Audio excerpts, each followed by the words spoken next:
Maka pelajaran pertama, cintai ulama, ikuti ulama. Ulama itu lebih tinggi daripada wali kota. Ulama itu lebih tinggi dari presiden.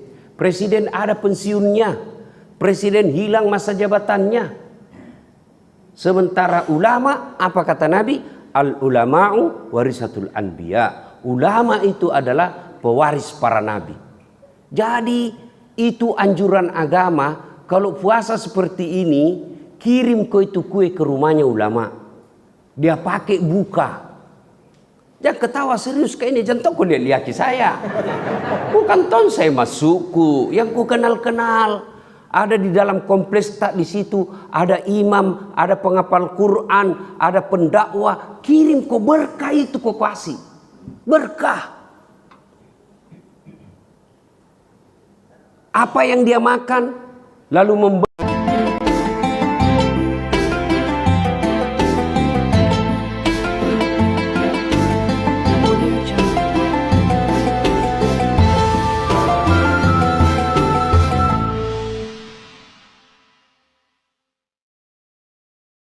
masyarakat umumnya menolaknya. Bahkan penguasa waktu itu, rezim istilah sekarang, menyuruhnya untuk membunuh. Ajaran sesat ini anak muda, cari mereka, kejar, bunuh mereka. Akhirnya anak muda ini yang 7 berusaha menyelamatkan diri.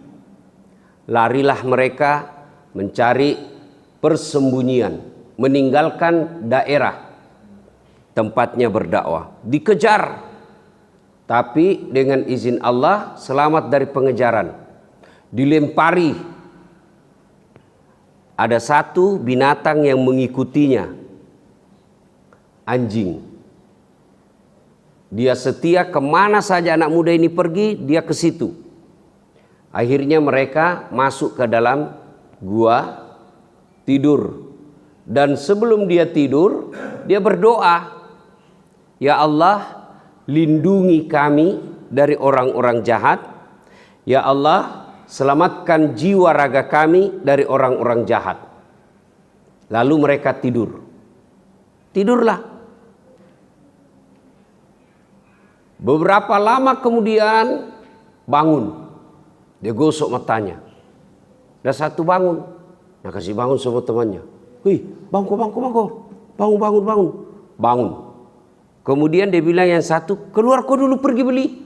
Kau dulu belanja. Ini uang. Keluarlah dia. Kira-kira seperti ini di gua, ada warung-warung di depan, pergi belanja. Pergi cari dapat warung, belanja. Dibayar. Sudah dibayar, ini uang.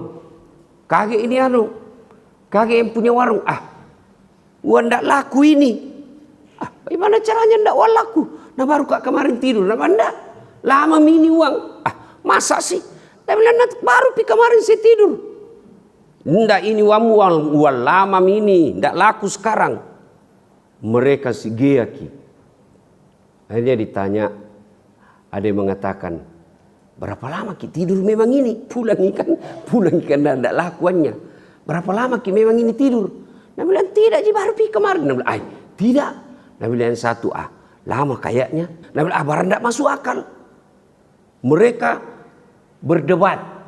Ternyata berapa lama mereka tidur, Pak? Ada yang tahu berapa lama tidur?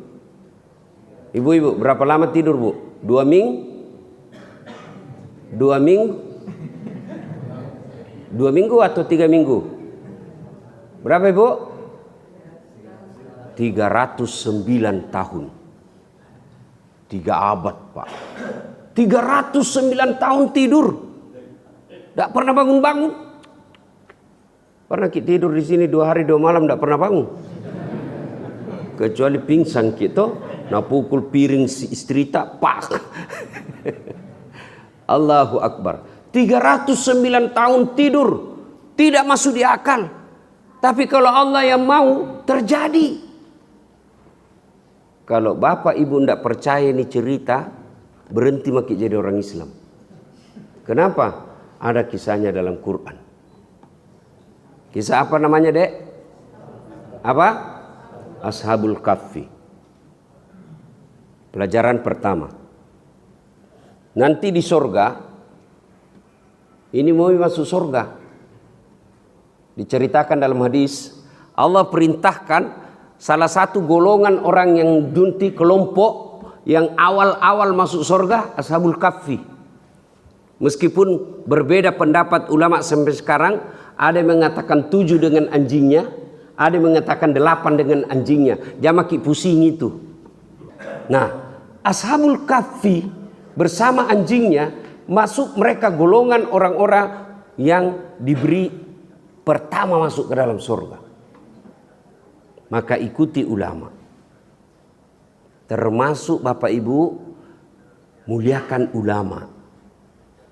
Saya tanya Pak, Bapak tahu tata cara wudu, tata cara berdoa, dapat ilmu dari wali kota atau dari ulama? Hah?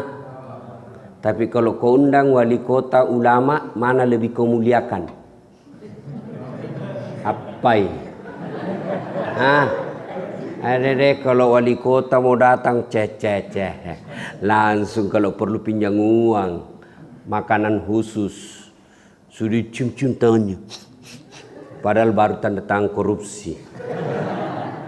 Sekalina ulama kau undang, kau jemput Tidak, nukiringan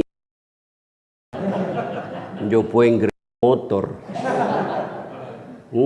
Nggak ada setang kaki na satu di belakang. Tak gantung-gantung kaki. Hujan lagi, terpaksa satu mantel diduai. Setengah mati maki dibonceng belakang begini. Sampai menit dia bilang sedikit lagi Ustaz, lagi 2 tikungan. Ngapa itu sana salo? Air dari atas, air dari bawah. Mobilnya orang basah semua orang Pak. Coba sampai lagi orang di rumah, barasanji 1 jam, busa-busa kalepa. Tidak ada kipas angin, tidak ada AC. Sallallahu alaihi Muhammad sallallahu. Segalina pulang, apa nu kasih? Uang 75.000 bonyok-bonyok. Makalah ngasih karena kau selalu begitu. Kenapa kak batena na bukan uang pencuri itu nu kasih itu?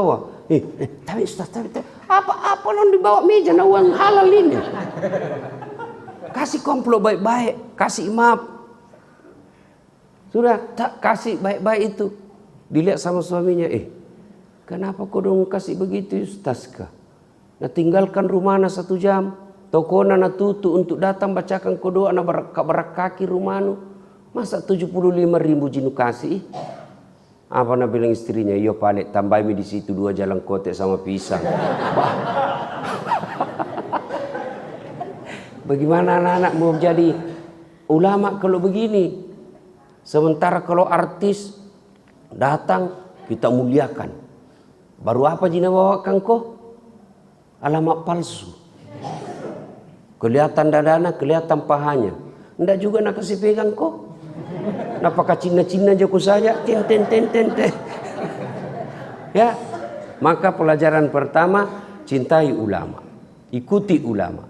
Ulama itu lebih tinggi daripada wali kota. Ulama itu lebih tinggi dari presiden. Presiden ada pensiunnya. Presiden hilang masa jabatannya. Sementara ulama, apa kata Nabi? Al-ulama'u warisatul anbiya. Ulama itu adalah pewaris para nabi. Jadi itu anjuran agama. Kalau puasa seperti ini, kirim itu kue ke rumahnya ulama. Dia pakai buka. Jangan ketawa serius kayak ini. Jangan kau lihat saya. Bukan ton saya masukku. Yang ku kenal-kenal. Ada di dalam kompleks tak di situ ada imam, ada penghafal Quran, ada pendakwah. Kirim kau berkah itu kau kasih. Berkah. Apa yang dia makan lalu membentuk daging. Dia sholat, dia ibadah. Selama darah dagingnya itu dipakai ibadah, selama itu dapat pahala seperti pahala Pak Ustaz. Kalau di warung kopi tiba-tiba lihat ada ustadz di situ, bayarkan. Kalau besok-besok Bapak lihat Kak, kalau ndak mau Ki bayarkan, saya bayarkan Ki, kalau ndak malu Ki. Iya, insya Allah berkah, ikuti ulama. Yang kedua, pelajaran dari kisah ini, tidak ada yang mustahil bagi Allah. Dega biasa dina tamakkel ko pungala tala melok. Pekoto si carana melok Mekah na dega gaduinga. Itu kamu bilang kalau Allah mau. Tiba-tiba tergerak hatinya ada orang kaya, masuk, pergi. Kalau Allah yang mau. Bagaimana tuh caranya bisa insinyur, nanda ada sekolah bapaknya, ndak ada kerjanya, ada tiba-tiba dapat beasiswa. Tak ada yang mustahil. Kalau Allah yang mau menolong, tidak ada satupun kekuasaan manusia yang bisa menghalangi. Kalau Allah yang mau mengangkat seseorang, biar satu dunia mau menjatuhkan, terangkat. Sebaliknya, kalau Allah yang mau menjatuhkan orang, satu dunia angkat, pasti jatuh. Banyak sekali pelajaran kita lihat dalam dunia ini. Orang punya kuasa, punya jabatan, tidak masuk di akal. Tapi kalau Allah berkehendak, jatuh. Itulah makna dari kalimat la haula wala quwata illa billah. Jadi jangan pernah pesimis. Selalu percaya diri. Jangan pernah sakwa sangka. Sangka baik terus. Kalau ada sesuatu yang diinginkan, sangka baik. Salah satu penyebab doa tidak diijabah, doamu tidak dikabulkan Allah, kalau kamu selalu berpikir tidak. Diterima jini doaku, diterima jini. Tidak itu. Karena kau sangka buruk. Yakin saja. Tidak ada yang mustahil bagi Allah. Banyak kejadian dalam Quran tidak masuk akal, tapi terjadi. Yang paling dekat dengan kita. Masih ingat kisahnya hijrahnya Rasulullah. Dan dikejar. Rapat. Kafir Quraisy. Ini Muhammad makin menjadi-jadi pergerakannya. Semakin banyak budak-budak kita, keluarga kita sendiri yang mengikuti ajarannya. Jadi bagaimana ini? Saudara-saudara ada usul, dari belakang ada usul. Saya pimpinan sidang, apa? Sudah. Sogoi, kasih saja uang. Dia bilang, pimpinan rapat, ndak mempan. Jadi dia pai. Ada lagi usul. Sudah. Kasih jabatan paling baik. Ndak mempan, dia bukan gila jabatan. Kalau begitu apa? Kirim perempuan paling cantik. Dia bukan bangsa Indonesia. Ndak mempan perempuan itu. Jadi kalau begitu dia pai. Gini, dibunuh saja. Tapi kata yang lain, dia kan juga punya marga. Dia juga punya keluarga. Bani Hasim. Kalau dia dibunuh mengamuk Bani Hasim. Bagaimana ini? Ada usul, dia bilang, ya sudah, diborongi. Kan di Mekah waktu itu ada beberapa bani. Bani itu suku-suku. Ya. Diborongi. Jadi nanti kalau keberatan ini Bani Hasim, semua bani yang ada di sini bersatu kita lawan. Istilahnya anak muda dulu dan satu, pemain silat dan satu, kita dan kawan-kawan. Ya toh? Akhirnya setuju. Oke, kapan? Ya besok. Sergap rumahnya Muhammad. Besok malam. Setuju? Setuju. Tidak boleh bocor ini rapat. Siapa yang bocorkan kita penggal kepalanya. Oke, ini rahasia negara.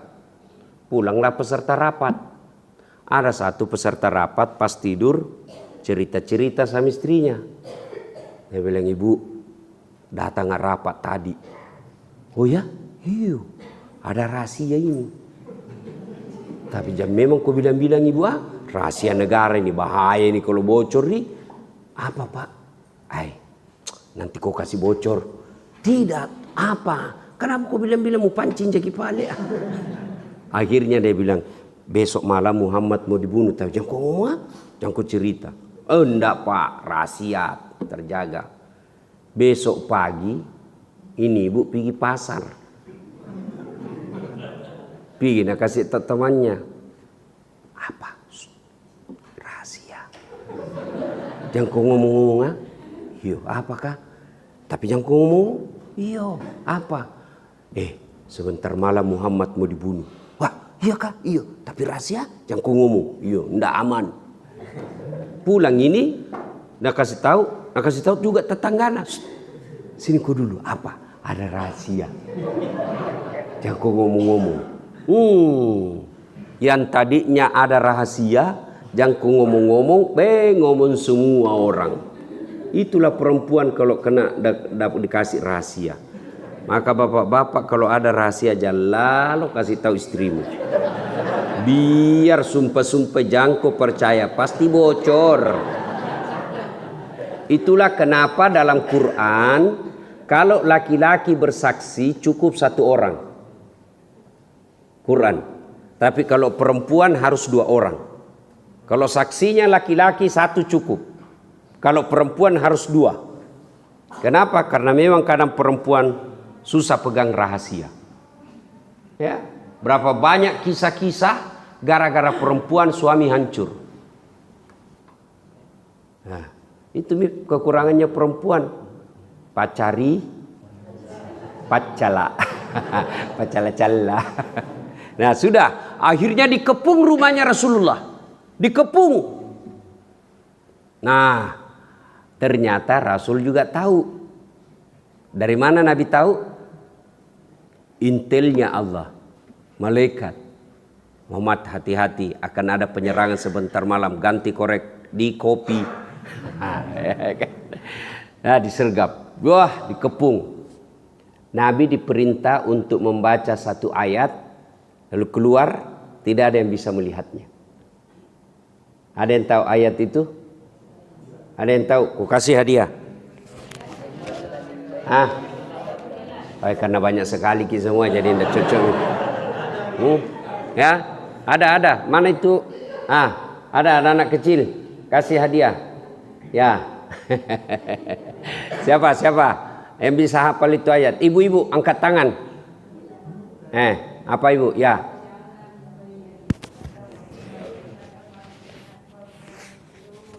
Hadiah. Tiket.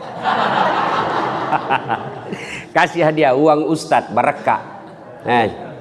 Oke, berkah. Ya. Insyaallah ya. Beda uang ustadz dengan uang polisi.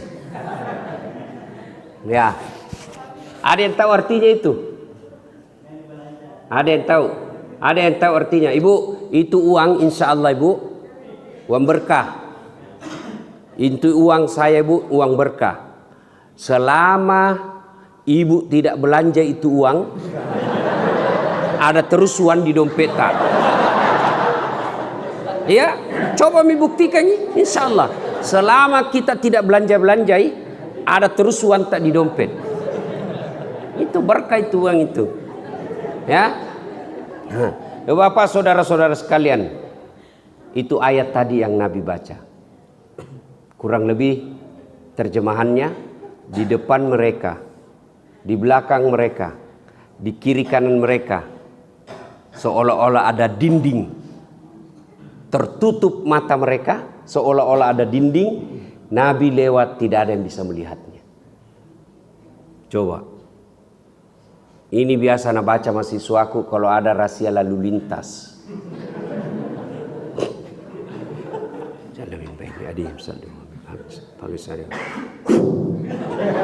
Lewat.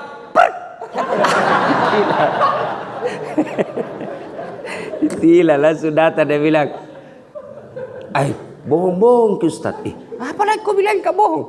Itu kita bilang itu ayat, tidak dilihat orang kau dibaca. Saya baca tadi pak ditilang nggak? Memang kenapa kau ditilang? Tidak pakai helm. Saya bilang itu juga polisi hafal itu ayat.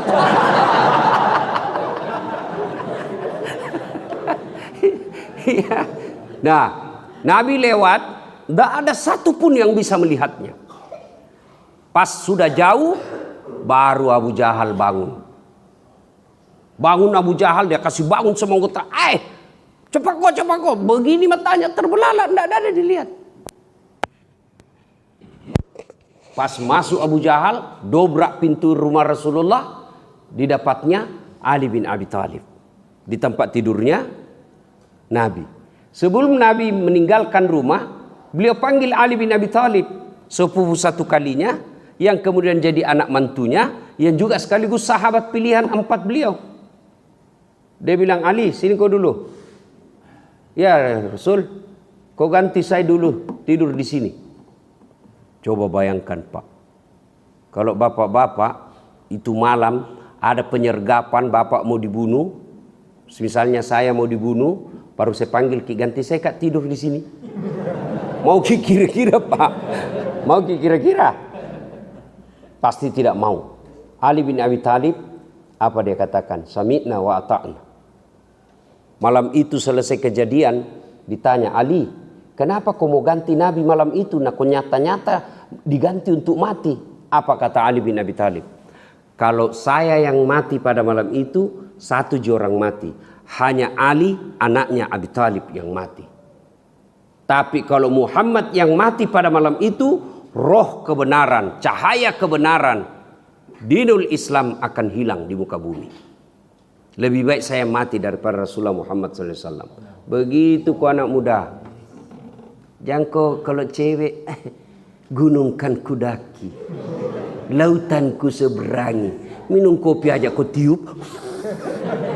Panas saja kopi kau balak mi, ya. Nah, akhirnya disergap, ditarik Ali dari tempat tidurnya. Aina Muhammad? Mana Muhammad? Saya juga tidak tahu. Dikejar Abu Lahab, kemudian Kalab, teriak-teriak.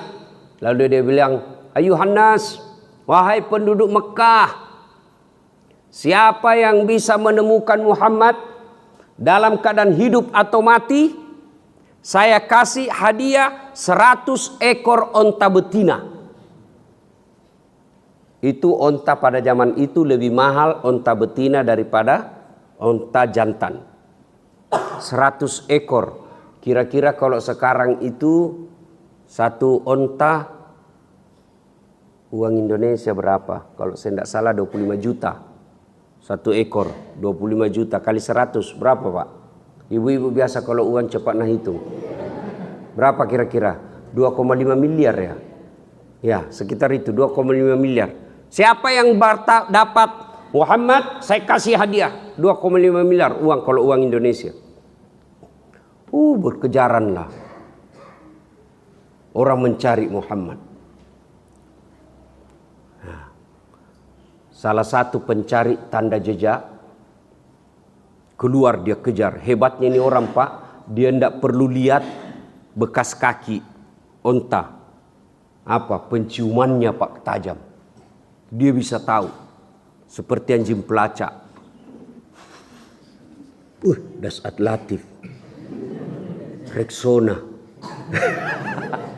Kan? Dia bisa tahu. Kejar. Dan dia dapat. Didapatnya Muhammad. Didapat betul ini. Tapi apa yang terjadi? Begitu kudanya mendekati Muhammad, standingi kudanya Pak. Nangka kakinya. Jatuh. Naik lagi.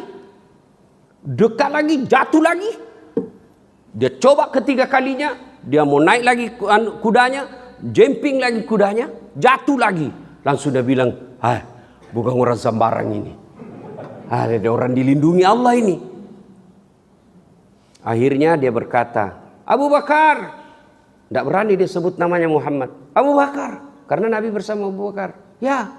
Itu teman yang bersamamu dikejar itu. Hadiahnya kepalanya 100 onta. Apa yang bisa saya bantu? Yang tadinya mau membunuh, dengan izin Allah dia balik melindungi Nabi. Apa yang bisa saya bantu? Ini ada perbekalanku. Ambil ini pembekalan saya. Lanjutkan perjalananmu. Kata Abu Bakar, Rasulullah meminta tolong. Kalau bisa kamu sampaikan kalau kau ketemu bagaimana caranya supaya mereka tidak temukan kami. Kalau Allah yang mau, Pak. Tadinya mau membunuh, justru kembali melindungi.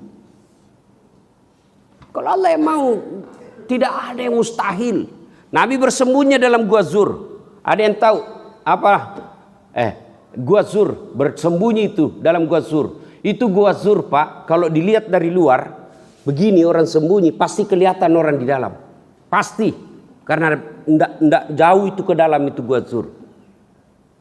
Biasa kalau orang pergi umroh, itu dibawa keliling ditunjukkan. Kalau dulu-dulu masih bisa orang naik, sekarang enggak bisa. Dekat. Nah, dikepunglah itu Gua Zur. Didapat itu gua sama ini Abu Lahab, Abu Jahal dan kawan-kawannya. Mengintip Abu Bakar tak tendrin nih. Gemetar Abu Bakar. Nabi katakan, Abu Bakar la tahzan. Abu Bakar jangan kau takut. Innallaha ma'ana. Allah bersama kita. Tenang kau. Karena Abu Bakar bilang, mati maki, didapak maki. Tombak maki. Dengan mantap Nabi katakan, Abu Bakar la tahzan. Innallaha ma'ana. Jangan kau takut, Allah bersama kita.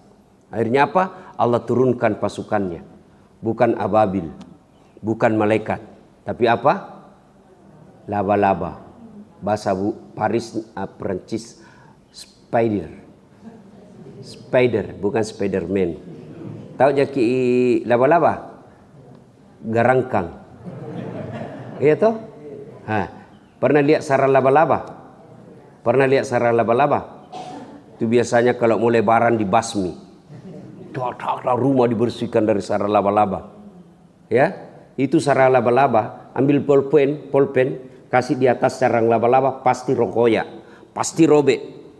Begitu rapuhnya. Tapi apa yang terjadi? Kekuatan laba-laba yang sangat rapuh mengalahkan tentara pilihannya Abu Jahal. Apa Nabi bilang Abu Jahal? Tidak mungkin ada orang di dalam sini. Kalau ada orang di sini pasti robek ini sarang laba-laba. Mengintip terbang burung merpati. Nabi tojo, tidak mungkin ada manusia. Pergi mereka. 3 hari 3 malam dalam Gua Zur.